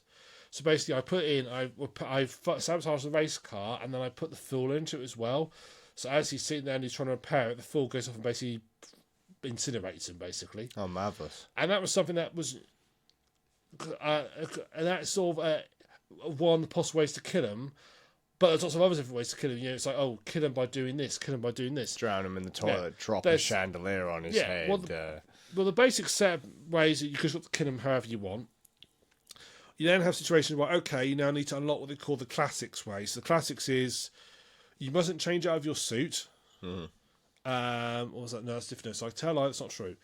Classics is you have to kill one person by strangulation, one person by lethal poison, you have to kill a target with strangulation, a target with lethal poison, a target by accident, a target with a shot to the head, and there's another one I can't remember off the top of my head, but if you do that, they call it the classics. If you do that, which is basically blood money, if you do that, you'll get the classics unlocked. That's one set. But some of the things count as others. So like the one where I set fire to him, that counts as an accident. Because feasibly, it's an accident. Well, yeah, because people are going to look at it, the fuel was in the car, and something went wrong and he got fried. Yeah, it's an accident. So that counts. You also get things like, there's also like sort of themed ways. So, for example, there's a whole set of, in the first set, there's a whole set of missions themed around you going around with you do like a certain suit and killing people in a certain suit and get up. Yeah. It's like you could dress as a clown and... Yeah. Yes, indeed, you can dress as a clown in this one. I actually I watched a chap he's on YouTube and Twitch called Chris Ware. He plays Hitman a lot. In fact, he's probably actually streaming Hitman 2 right now. And it's not a game I could really get into. I played Hitman, like original Hitman 2, a long time ago. And it was, it was okay, but I enjoy watching other people play Hitman more than I do playing it. I mean, he has done some really fucking crazy stuff. I mean, there was one mission. I don't know if it was a player-made mission or not, but there was a mission he did, and literally it was like underpasses in cities, so like where there's a road, and then you just go down some steps and you go underneath the road. Yeah. There's nothing, and then you just go up another set of steps, and that's it. The idea was he had to literally murder 2 people, assassinate 2 people, without either of the other, the one or the other realising the other person had been killed, and then get the fuck out of there within like 15, 20 seconds. Yeah. There were buskers under there and people walking around, and he had to... Literally, it was just an underpass. Yeah. But that was about 20, 30 minutes worth of content right there. How was he supposed to kill them? What gear did he need? Who did he need to distract? And things like that. Well, some of the challenges you see, you find yourself thinking... So there's one challenge like, okay, kill your target by throwing into the wood chipper. It's like, there's a wood chipper in there. I've played that level now for nearly 4 hours. There's a wood chipper in it somewhere. Yeah, surprise. I've not come across that yet. The levels are so detailed. They are. I think it's definitely a game that you're going to like or you're not. Mm-hmm. It's definitely a game where, not that sort of cool stuff you see people do. It's stuff that's you have to sort of know levels quite in depth before you can do it. Yeah. So I think actually watching the first time playing it is a lot of trial and error, trying to figure out where things are. There's a lot to process. There's a lot to process. But then when you do tease something out of it, and you figure something out, you feel like really special. I mean, it's got obviously it's got the main stage. It's one of its big mechanics is the disguise mechanic. So you can basically take disguises of people, but to make it a bit more interesting is certain people will realise you're not the right person. Yeah. So like you could end up like you So could disguise yourself as like the manager, and then someone's gonna be like, "You're not the fucking manager," even though you're wearing the badge and the better uniform. example is a guard. Yeah. The people who are in charge of the guards will know you're not a guard. Yeah, that's yeah. There you go. They'll think, well, I didn't hire you. You're not one of ours. Or perhaps more senior guards will also know you're not one of the guards. So, generally speaking, if you dress up in a uniform, most people of the same type will realise think you're one of them. But certain people of that group will realise you're not. Yeah. And some more senior people will realise you're not. So, you dress up in a uniform, and you often may find yourself swapping between 2 or 3 uniforms to get somewhere. Mm-hmm. And getting past right people. You've got stealth mechanics as well, because one of the challenges is to never change out of your suit. Mm-hmm. So you have to complete the whole game, but never leaving your suit. So basically, that is full on stealth and sneak and what have you, and get past everybody. The game does help you out. This doesn't just throw you in the deep end. It does actually. It puts a white dot over people's heads who will recognise you. And it gives you when you get this like when you get near, and then like this a little like warding triangle appears on screen to say this person's going to recognise you soon. And it does very like if you're close by them, they'll pick you up quicker than not. Also, the environments are great. In Hitman 2, the environments you get a basic training environment which is set in like a beachside house, which is basically the training level. Very small, but still a lot to do. And it's still surprising how many. I mean, that's still. I've not finished all the challenges in that. I've done the one set of escalation. You've got these things called escalations, which are basically like a set of themed missions. So in the first level, the train house, which is a beachside house, there's 2 people there. One is your target, and this other guy who's not your target. But from what I understand, is you basically have to take like a role of in his nightmares. You're like this person who's going to kill him because he's like having a dream. You're actually and you're dressed up in like a scarecrow suit with a pumpkin head, and you have to take it's just you've got to pick up the spooky bat. Right. And I think this might be a Halloween update. And you have to go and you have to first step of escalation is you have to go and knock him out with the spooky bat, but you mustn't kill him. So you knock him out with it. Because knocking someone on the head with a baseball bat doesn't kill people, apparently. That's first level. Second level of escalation is you have to knock him out with the spooky bat. So it looks the same. However, the bat's not next to you. It's now with all the guards. So you have to sort of sneak through the guards to get to it. Then once you knock him out, you'll get another object saying, right, now push him off the roof. So you have to sneak up to the roof of the building and push him off. And then it says, right now, sacrifice him to the angel statues. And it's remember you have to drag them over and sacrifice them, so forth. The third level of that is knock out every guard. Take out every guard out. And so forth. So just imagine you miss that guy with the diarrhea who's constantly on the toilet. It does luckily tell you. It tells you how many guards there are. Okay. And it gives you a count as you're going round. And you have to take them all out. And that's escalation. And the later levels have multiple versions of those. So the one for the race course I'm doing is themed around taking out. I didn't play all the way through, I only played 2 levels of it. But I had to sneak into an aquarium and knock 2 people out of a fish. And then throw them into the aquarium tank. Yep. And the next level up was knock 3 people out of a fish, but don't change out of your suit. And the level above that, which I didn't play, was do all that, but as well, but there's more cameras to see you, and no, you mustn't be seen. Yeah. Okay. Has got some weird bits to it as well. I'm still trying to process Agent 47. Is it? Yes. Walking around like just got a massive ass, like just fucking blueprint. Yeah, that's why well, see, I've unlocked the fish now as a starting item, so I could actually have it in because basically when you start a mission, you basically have like a planning phase. Planning phase, you can pick up what suit you're wearing, you pick out what weapon you're carrying, You have two what they call items, which are like, so item could be, I tend to take lockpicks because lockpicks are just so useful.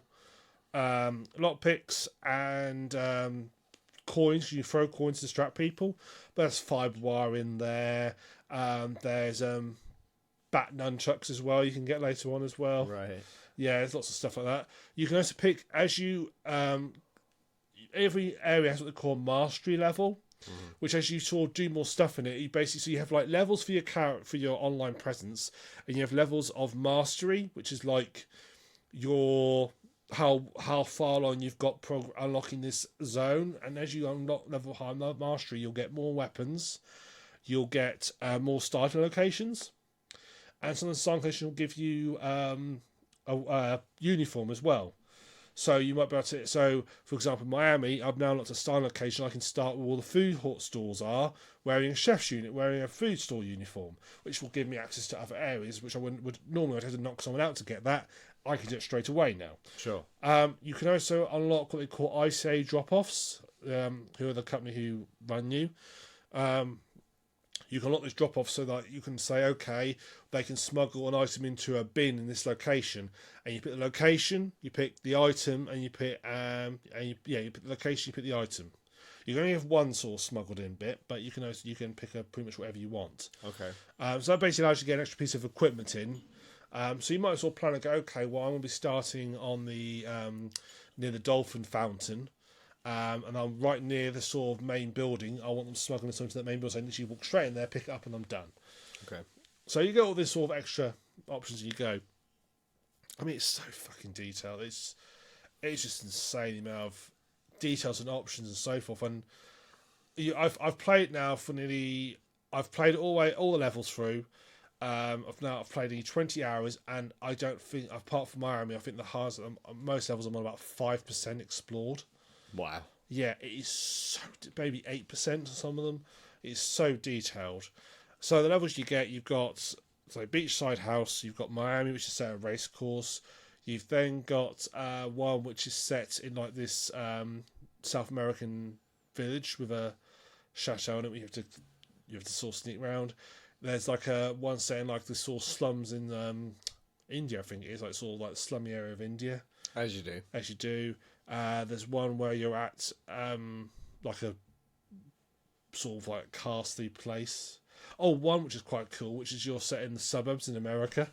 All right. And you have to sort of, you're around suburbs, you can like sort of have to go around. It's all like, it's just people sort of living their day-to-day lives in the suburbs, and you have to sort of take out a few people there. It's really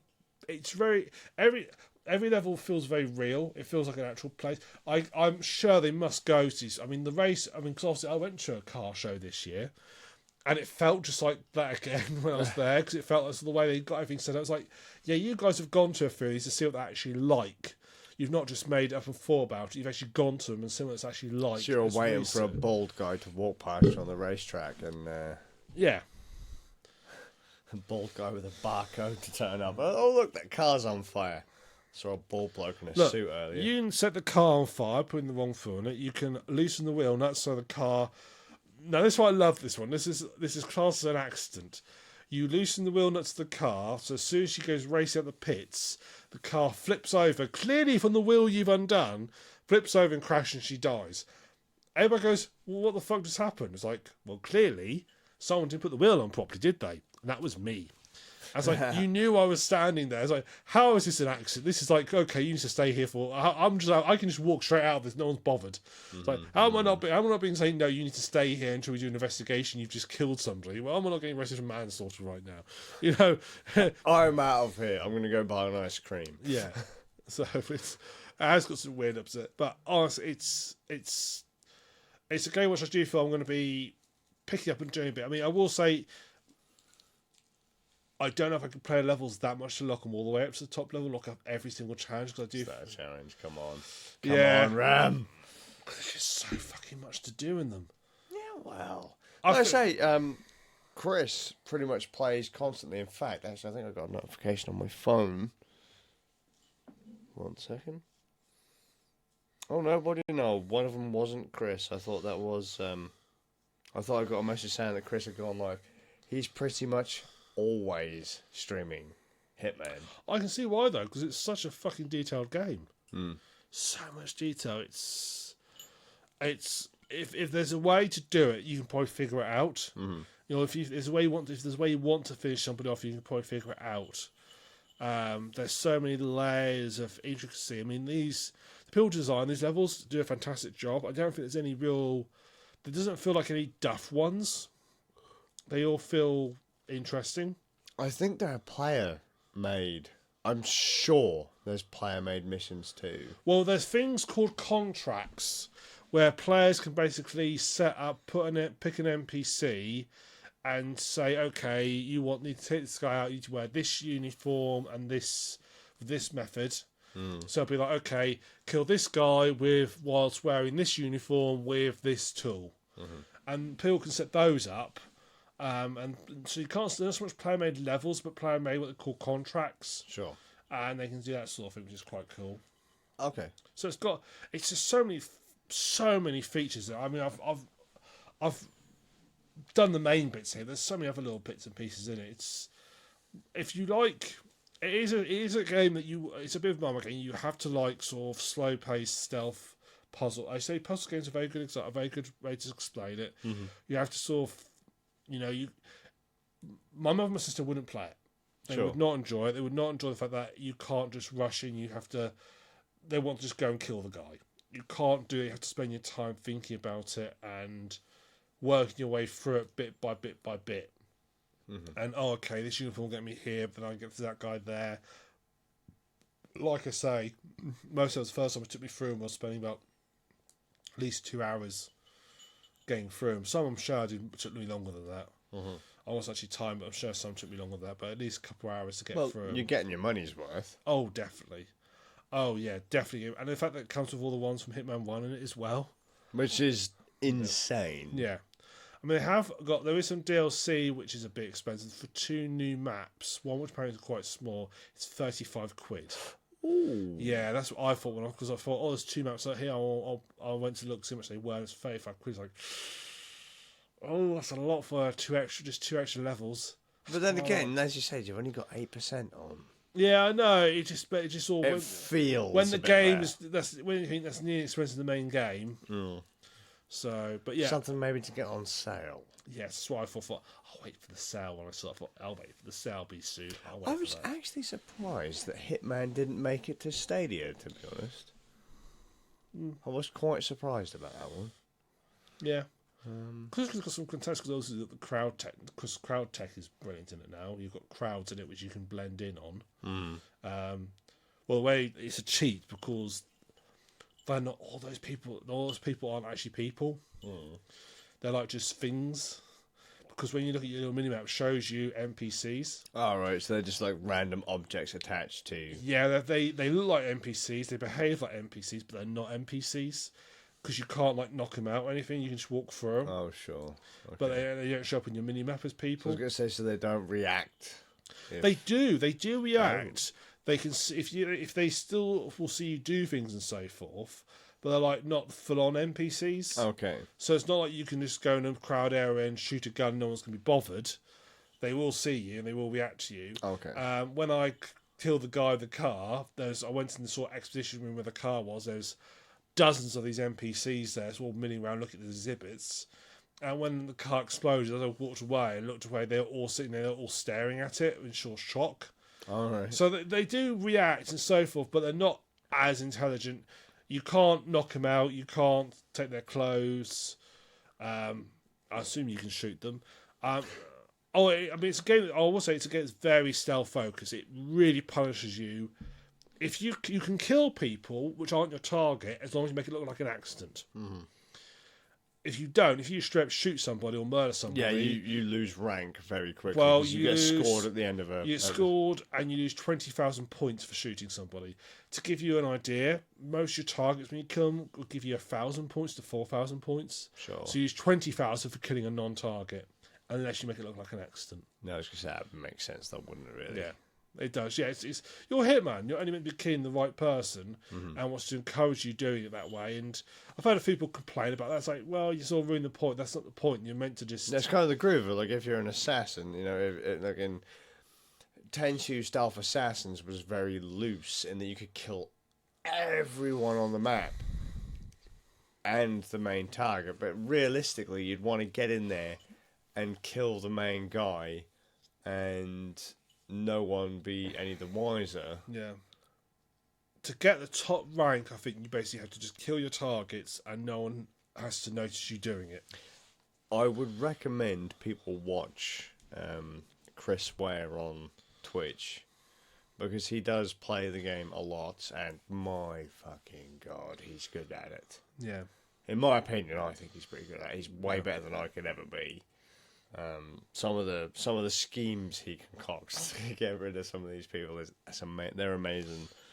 Drown in the toilet. Yeah, he's done that too. Yes, He's done that too. That was amazing. The first time I saw that, I was like, oh, there you go. I think like someone was drunk, and they went towards the toilet or something like that, and he just held their head in the toilet or something like that. There's a guy on the first Hitman.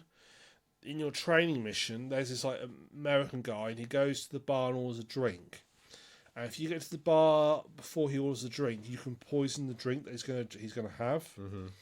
And then he drinks it, feels very ill, once in his bathroom. Then you can sneak into the bathroom and then drown him in the toilet. Oh, brutal! But you have to get there before, because it's against the clock. You have to get there before he gets the drink, so you are sort of against the clock against it. You have to kind of know that it's gonna. Yeah. Sure. So. It's neat. I like that kind of thing, to be honest with you. Yeah, I do. I'm not too sure about the stealth, but then again, you know, that's my groove, really, isn't it? The stealth, it's not. Think of it more as a puzzle game than a stealth game. Yeah, and the stealth parts of it, it's more. I need like the skies to go through here, unless I hide behind these box while this patrol happens. You do have to do that a little bit, and obviously, if you go for wear the suit only achievement, you have to do that. Because you can't change disguises. Obviously, you don't get the achievement. Why is that weird bloke in the suit just hugging that fucking pillow right there? Well, to give you an idea, there's 129 achievements in the game. I've completed the game, as it were, gone through every mission. I've got 8 of them. Good job. So that just gives you an idea. It's definitely one that I can see people putting a lot. You can put a lot of hours into it to get every single thing. Can I just check to see if Chris is online? I don't know. I've just got this random feeling. If he's not online playing Hitman right now, I'm going to be really disappointed. Because he's normally online playing it right now. Yeah, no one gives a fuck about those people. How do I find the people that I watch? No. I'm sure I've had the notifications. No, he's not on right now, but I'm sure he's been online today, and I'm sure it was Hitman that he was playing. You know, and he plays it a lot. I mean, even if you put the money in for Hitman 2 and the extra maps, I reckon if that was your kind of groove and you wanted to find every way to possibly kill an NPC, you want to do all the contracts, I think you'd easily get your money's worth on that one. Oh, definitely, yeah. Oh, yeah, it's definitely worth the money. Is it still... Who publishes it now? Warner Brothers. Oh, because that used to be in Eidos. Yeah, but games, that's why I think they ported all the levels across, because then obviously they get the bite of the cherry as well. Ah. But yeah, it used to be Eidos. You're right, it was Eidos. I was going to say, because I've got Hitman, the first Hitman, on my main machine. Interesting. That's weird. I'm surprised they got away with that, to be honest with you. Presumably it's the agreement they had with when they developed it. They own the maps and stuff still. Interesting. Because I've not played through the old maps because I've played them already. Yeah. But from what I can see, they are the same one. They are identical to what was in the other games. Interesting. Well, that's a good deal then, I suppose. Very good deal. 2 games for the price of 1, I suppose. Very good deal. If you've not played Hitman 1, it's worth it. Because you've got also a full story then. Those other missions, those early maps, are still just as good. Still just as detailed. What I love is the fact that all the of Agent 47, he doesn't really do undercover. He'll dress up as things, but he does the same deadpan delivery to everybody. Yeah, I was going to say, yeah. And you disguise yourself as someone's friend, but no one seems to notice. So if you disguise yourself as like friends of somebody who they know you can go up to and you just talk to them, they'll just assume you're their friend. You know, you just talk to them monotone and That's right. He So must be cool. drunk, or he must have the flu Yeah. or something. yes, yeah, Good times. Good times. right. That's all I've got, I'm afraid. Is it? Yeah, You not been watching telly or anything? I have watched it, but not enough to comment. Fair that. Because I was gonna say all I've literally done is play Google Stadia, so I hoped you had. No, I started watching it. I've watched the first episode of a TV series. You'll be very pleased. It's a foreign sci-fi series. Oh wow, another one. Yeah, it's German. This one. Scary. It is. I started playing Wolfenstein the other day actually again. Which one? New Order. Is that the first one of the No, it's not the first one of the reboot. Wolfenstein is the first one of the reboots. That's the second one of the reboots. Yeah, because it's It goes Wolfenstein, New Order, and the Colossus. The new Colossus. and then you've got Old Blood and New Blood as the side you stories. see, to play. Bethesda could launch a perfume range and call it Wolfenstein: The New Odor. Yeah. Oh, Bethesda. Smells of dead Nazi. It annoys me because Bethesda can't. When it comes to developing a game, they fucking suck at it. But god damn it, they publish good stuff. The Wolfenstein series is pretty solid. Yeah, Bethesda's really weird how they just completely lost the plot. Bless them. Yeah. Bless them. What's this recent groove with Fallout 76? Did you ever play that? No, Tom played that. I was going to say, I wasn't sure if you actually got into playing that or not. No, I was not. I was never interested at all. Because it was an MMO, wasn't it? Yeah. I know it's now a subscription-based game. Wait, so it wasn't a subscription to start with and now it is? No, That it's usually subscription. goes the other way round. Yeah, no, it's a subscription-based game. But you get, well, I think you've got a choice. It's like a free version and a subscription version. So the subscription makes it actually playable then? Yeah, subscription downloads a patch. No, you get, because the previous one, when it's free to play, you had your currency were air quotes atoms was your currency, and you had to pay for those to get stuff. Okay. But I think when you have a subscription, you get a number of those free. I think it's quite expensive. I think it's like 15 quid a month or something. Yeah, wow, that's pretty high. I think it's quite expensive. That is pretty high for a I really don't know that much, to be honest with you. I think Final Fantasy 14 subscription is pretty high, but then Final Fantasy 14 isn't a clusterfuck of a game. No, it actually works. Yeah, and anything with Bethesda's... I mean, when Doom 2016 came out, I was terrified because it had Bethesda's name on it, and I got it as a birthday present. And I actually put it off.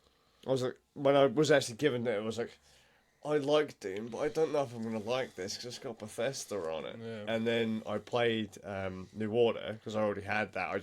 But again, avoided it because it had Bethesda on it. Bethesda on it. Played it, I was like, fuck me, this is great. Where's Doom? Stick it in. Oh, this game's fucking great. And then you go and play a Bethesda game, like, this game's shit. What's going on? What have they done? I don't know. Why can't they make a good game? Well, I think their biggest mistake was, first of all, trying to port a single-player game engine into a multiplayer game engine. Yeah, that's So that was a big mistake there, because they're different. Very different. I mean, I'm surprised they've not ported Skyrim to Stadia. No, actually, Elder Scrolls Online's coming out on Stadia. Oh, good. Something else not to play it on. Yeah. I played Elder Scrolls Online. Because everybody hated Elder Scrolls Online. I played it for a grand total of 8 hours, and I actually rage quit. I almost fell out with one of my longest friends because of that game. Because he was adamant it played nothing like Skyrim. I was like, it's an Elder Scrolls game. The only difference is you got a quick action bar rather than having to go into a menu or whatever to change skills or whatever. This game sucks ass. That, and we had to do some quests twice because they glitched and only completed for like a handful of them. A Bethesda game with one of the main quests. I glitches. know. Insanity. How dare I say such a thing? But Never. believe it or not, there was a bug or two. And after 8 hours, and I was told I wasn't giving it a fair chance, I fucking rage quit. I threw my control pad across the room. I turned the game off. I never played it again. One of the friends I was playing with literally just threw the game in the bin. He still has the case, but threw the disc in the bin. And then years later, I got the friend back who said I didn't give it a fair chance by making him play Zelda Breath of the Wild for more than 4 hours, and he fucking hated it. So I was like, I will never, ever say you've never given a game a chance again. I was like, good. Lesson learned. Let's move on. Yeah. No, a game should grab you in the first couple hours of a game. You should be able to, even if it doesn't grab you straight away, you should be able to see something there. You should be able to sort of start teasing something out of it. Yeah. If you don't get that itch to say, what the hell's over there, or, I don't like that character, I'm going to enjoy killing them. If you don't have those little itches, the game's probably bollocks. Yes. And Elder Scrolls Online, I'm afraid to say, was absolutely bollocks. And Bethesda, just so you know, making me get vampirism every 15 minutes is not an itch to make me keep playing. So please, make it stop. Yeah. Because it's annoying as bollocks. Yeah. It's like, oh, he's got vampirism. He seems to keep playing when he's got vampirism so we can cure it. Oh, I know. Let's make him get. We'll let him cure vampirism. He'll be fine, and then we'll give him vampirism again. Oh, that's brilliant. And if I had a quid for every time they've done that to me, I like to think that's the algorithm. I just realised what our next podcast is. It's 128. It's the first Ram podcast. Dun, dun, dun. I'm gonna make some ram cakes. Fucking ram cakes. We haven't had an anniversary cake. No, I didn't get one this year. I'm sad because I haven't got my ribbon. I'll get you one. We'll get you one next year. Oh, so we have to. Can't we get a different colour? Because I've got two red ribbons That's now. the only colour that comes on the cake. For God's sake, I'm gonna have to start biro, and I'm like, what year they are? You did well last year. The anniversary cake, you had a North Korea cake. Was that this year, the North Korea cake? See, No, it was this year, the North Korea that's cake. how long we've been running. We can't remember when we got the North Korea Yeah, cake. it was North Korea cake. Must have been this year because it was episode 100, wasn't it? Oh no, it must have been last year then. Oh, now we're starting to do maths. Well, no, This if is getting worrying. we do that means if we do it bi-weekly, we do 26 episodes a year. So episode 100 must have been last year. Sadness. So that North Korea cake. It was a good cake, actually. That was quite funny to Even me. the icing was a bit weird. Was that with Bard or with Middlemeister? That was. I don't think Middlemeister would have appreciated the joke. I don't think Bard definitely wasn't. Definitely Bard, not Bard. I think it was just me and you. How can anyone else? The people, you all missed out on that cake. It was awesome. That was rad. That was cool. The flag on it. I spent ages making that flag. See, I'm proud of you. You actually spent time And effort. to fucking make us a North Korea cake. I don't even think they have North Korea cakes in North Korea. They don't have cake. I'm going to have to ask. Email Dennis Rodman and ask a question. Actually, I haven't been talking to Dennis Rodman. I've been talking to the foreign relations guy. Oh. I have been, actually. I've been messaging Don't ask. We're going to North Korea, mate. Oh no, that was so last year.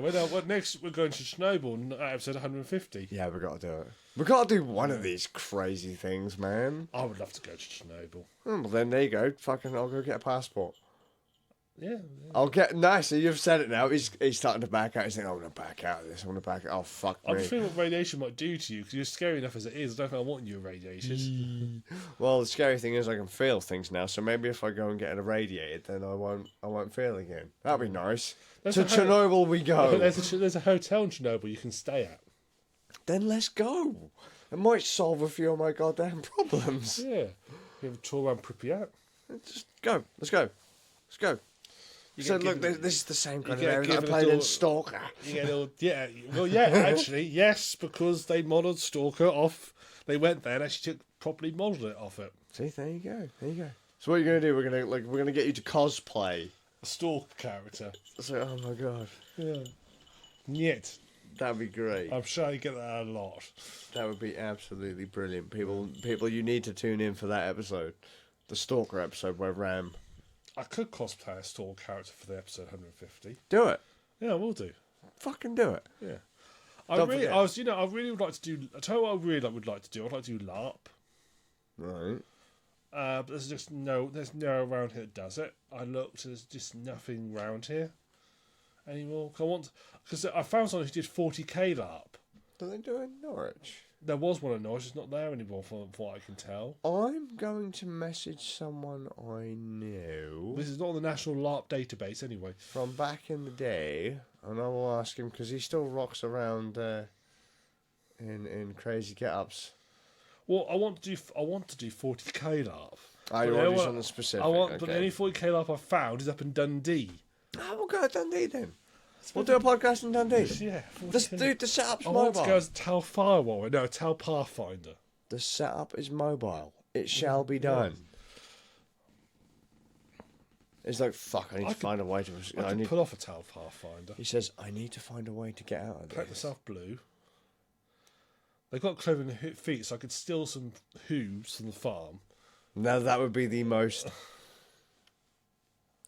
brutal and hardcore fucking costume ever if you're going to start kind of... Wow, your boots are amazing. Where do you go from? The cows. The cows. There's a cow now with 2 stumps. It's like it's still alive, it's just stumps. Oh yeah, he's got my feet. We just swapped. It's just swap. Guys, It's so hard to balance in these. Do you know how to balance on I cloven was hooves? so dedicated to this costume that I I was literally doing, and I've had cut such my a it's feet. such a wet weekend. I've got foot rot now. It's a nightmare. No, I'm not going to tell you to do it because you never know. There might be a day when you actually do it. Yeah. Anyway, I must go see the farrier. He's going to sort me out some new shoes. Oh dear. Job done. Job done. Yeah. That's it. That's Is that it. really it? That is it. I'm sad now. Don't be sad. We've padded out the podcast as long as we can. Yeah, it's fine. I'm going to play some more Google Stadia, I think. We're going to play some more Google Stadia. And try and get the Google Right, Assistant to work. for talking rubbish, we've managed to make the podcast last 2 hours. Excellent. So That's there good you go. enough. Enjoy editing it. It's all right.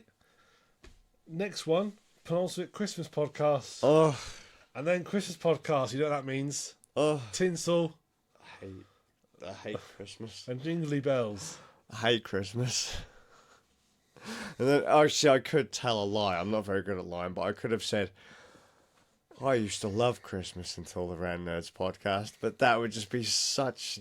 Yeah. everyone would be like, don't fucking lie, you're miserable. Well, if I came dressed as a reindeer, would that make you feel better? That'd be hilarious. I'll come dressed as a reindeer for you for the Christmas podcast. Challenge accepted. I've got a reindeer costume. Do it. Do it. Yeah. There you Actually, go. I'm running a one shot for my family this year for Christmas for D&D. And it's set. I've done a found a Christmas related one. It's set in a winter wonderland, and it has pain deer. I thought that's genius. Good job, man. Well done, the guy. The guy careful. That was absolute genius. Calling them pain deer. Good job. Good job. I'm interested to hear though how this campaign goes. I'm just see how it goes. Yeah. Because well, if you turn up for the Christmas podcast, I'll be.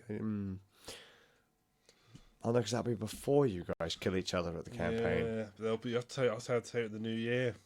So on the New Year's podcast, if Ram doesn't turn up, I'm DM. Of course, I'll survive. I can't be sure if they launch off the table and try and take you out from your That's seat what of power. DM screen is for. It's a fucking little card screen. Yeah. They can't see the knife I've got behind me. He's like sat there with his. Oh no, he's got his hitman chef's outfit so he can sneak out of the room. Change outfit. He's like, where's Nick gone? Oh. It's like ninjas out of the room. Puts on his Agent 47 suit and just sneaks out. I was like, Nick would never wear a suit like that. Or have a barcode and be bald. What do you reckon that barcode adds up to? 55p? I'm hoping 47. Nah, nothing's 47p. Cornflakes. It might have been the number 47. Yeah, but yeah, it's not fun though, is it? Someone was fucking with him. He thinks he's a hitman, but he's not. He's just something from a grocery store. That's the big reveal. I am too. He was not held in an orphanage, or whatever it was. No, he actually worked at Tesco's. That's it. He worked at Tesco's and went a little bit mad one night. He was on the replenishment team at Tesco, the night shift, And one night, one of his friends hit him over the head with a pricing gun to upset him, and he went bit doolally and ended up killing him. Disguised himself as another Tesco employee, even though he was already disguised as one, and then snuck out. So that makes him the barcode, box of Fruit Loops, and he's now a serial killer. There you go. Good job. Golf clap. Golf clap. I think I did all right with that. That was all right. Yeah, that was all right. The alternative start to Agent 47's life. There you go. That'll be canon now. We'll have to send that into Warner Brothers Entertainment. Yeah.